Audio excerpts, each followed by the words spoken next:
is a lamp unto my feet and a light unto my path.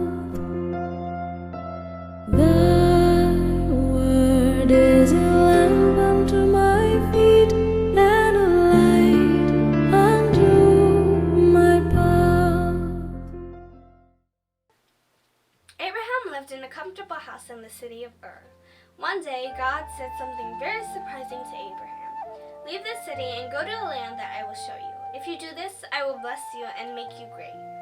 Abraham was 75 years old, and it would not be easy for him to begin a traveler's life at this age.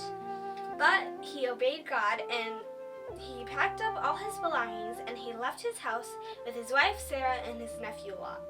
They set off together, not sure of where they were going or how long their journey would take them. So this shows that even though Abraham lived in a very comfortable, nice house in a nice city, he obeyed whatever God told him, because God promised that it would make him great and that he would bless him for the rest of his life. So this shows that even if you're very comfortable, you should follow the word of God, because if you do, then it'll make you very happy wherever it leads you, and it would make you very content with life.